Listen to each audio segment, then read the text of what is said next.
So Arsenal 4, Leeds United 1. Whatever you can do, City, so can we. 4-1, Penny. We're 8 points clear again, albeit they got a game in hand. First half started off a little bit sloppy, a little bit slow. Not really much cohesion, but again, we have had an international break, so I kind of get it. No Saka in the starting 11. And we then get the penalty. And then second half, absolute masterclass, wasn't it, mate? Definitely. And the thing about it is that, like we look a bit lopsided. I think we, look lopsided without Saka on the right-hand side. But you know what? Trossard, he came into it, but I have to say, Leeds put up a fight. And, it's a classic tale of, football. When you're on top, you have to score. You have to score. You know what I mean? I had a chance of scoring in the first 8 seconds. Got to score, man. The fact that, some people had a chance, got to put it away. The same with, Sinister's got to put it away. Those are things that, a difference between where we are in that position and where they are. And that's the thing. Football's a very, very ruthless game. There's no second chances. As soon as we got that penalty, that's when we just pulled away from these. And I have to say, second off, I thought Trossard turned it around. I thought he was absolutely brilliant. I thought Martinelli had a fantastic game. Jesus as well led the line, beautifully. A few bit of frustration. I thought Saka didn't really need to come on, but maybe certain players was tired. But you know what? We're going to take some stopping this season in terms of like our voyage towards whatever happens, i.e. preferably winning the league. Because you know what? On this form, you turn it. You think about the kind of lopsided start we had to the like the calendar year. You think about Newcastle at home drawing, losing to Everton, getting piped by City. Since then, we just found this other gear, and it's just self-belief. And thought, you know what? It's like we've drawn a line in the sand and said no more. But we've got other games now. Like I said, I don't believe for 1 minute. I'm not sure you're on that page as well. That Liverpool are going to be that as bad as I was told they were. Because I know they were shocking, mate. I can't lie, they were shocking. Well, I don't know. I have to watch the highlights, but everyone around me, when I was, when I was in the gym, because they couldn't show it on the TV. I was watching the other bits and pieces. All intents and purposes, I was told that they were absolutely shocking, especially when City got their equaliser. After that, it was like that white flag went out. Yeah, it's pretty much the case. I think they only had one shot on target. Was that the goal? Which was the goal. Nice goal, good goal. Yeah, I saw that one. Yeah. Yeah, they literally. I've just checked now. They literally had one shot on target, mate, and that was the goal. 4 shots in total. They were poor, man. But listen, Man City were oozing today. Jack Grealish and Mahrez, mate. Oh my days! But this is what Pep does. He'll rest these players for the end of the season and the money part of the season, like the trophy part of the season, and that's what they do. And Grealish could have had a hat trick today. Like Mahrez was playing well. Kevin De Bruyne played. They all played well. Alvarez's goal, what a team goal that was! Like fantastic goal. But guess who didn't start a day for him as well? Haaland, and they look so much better. Do you know what I mean? But this is the thing, right? As good as they were, they're still 8 points behind us, and we've chalked another game off the board. Well, yeah, definitely. Obviously, they've got a game in hand. Obviously, that's against West Ham. Expect them to win it. And I think what's happened is that they're having to put in these performances and having to play well because of our form.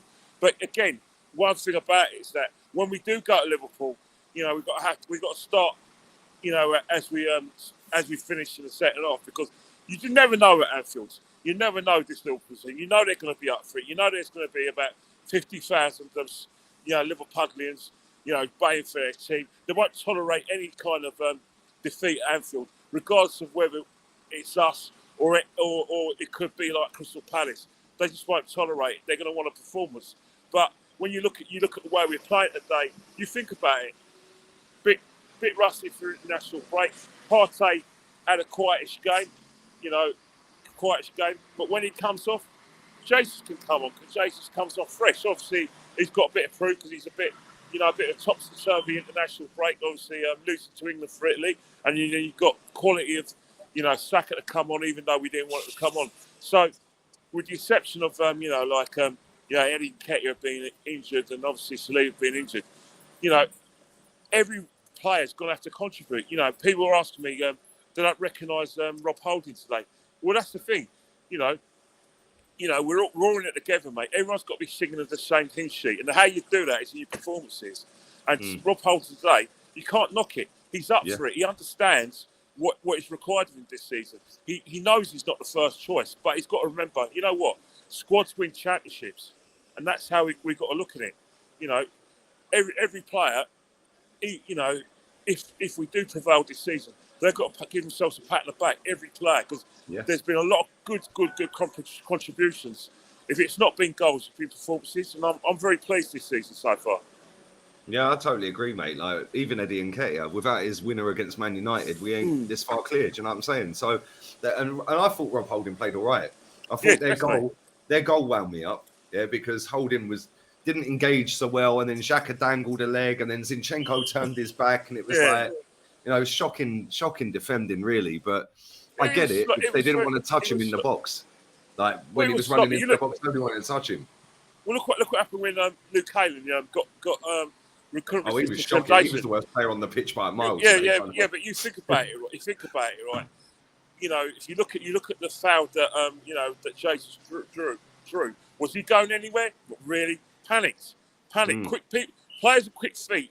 Panic. I think quick feet is just as dangerous as pace. And I think, obviously, he's got a strong runner. And I thought, going back to Jesus, the way he had the strength, the way he found angles that was impossible. And sometimes you look at it and you think it's nice to have a bit of variety, but you can see why he's our first choice, because it's the reason, the amount of panic he causes, the amount of space he created, but special mention's got to go to Trossard, because as I said before, first half, bit offside, second half, I thought he was fantastic. That pass, the way he held the ball up, jinked, had the nous and the insight to see Jesus, and that pass in that second, what a goal, man! That was my favourite. To be fair, all three of the goals from open play, were quality. Yeah, but that for me was quality goal. And that's the thing, obviously, you and I we're disappointed, desperately disappointed, because we like the look of Modric. But you know what?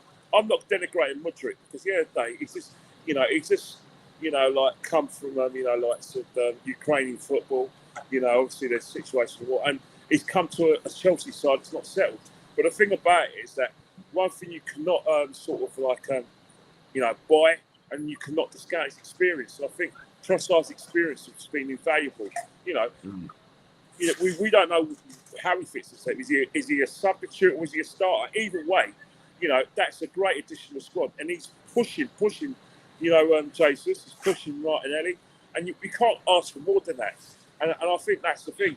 It'd be such a shame if we've come this far. Players are making so many contributions. If, things go wrong, i.e., Liverpool turn up, put a force to their life, Man City, get the points. Because, I think these guys deserve it. They deserve to win the title on the fact that they understand what's required. They understand that you've got to be able to contribute, not just for goals. You've got to contribute in terms of, you may not play for about maybe a couple of months. You may not play, you may be rotated. But when you do come on, there's a bit of, as I said, singing for the same hymn sheet. And I'm very pleased with them. The attitude's really right. Whoever's in charge of that, whoever's conveying that, I shake their hands. I really shake their hands. But you know what? It's going to come to the time where, as the clock's ticking, as we're looking at our watches, we're looking at the amount of games. There's going to be times, and I really say, there's going to be times when you think, maybe we just have to admit that maybe, we're the favourites. Obviously, the points all day long, Kenny. All day long, we're favourites, man. Even if Man City win their game in hand, right? They're 5 behind. But this is how fine the margins are. Let's say they beat West Ham, which I think we all know they will. Oh, they're going to win comfortably.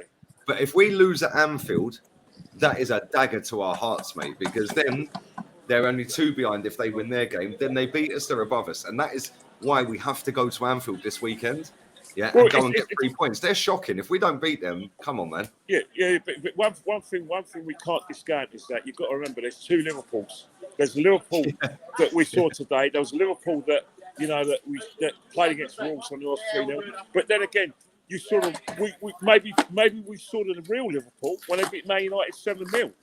You can't discount the fact that everything was working for them. They scored.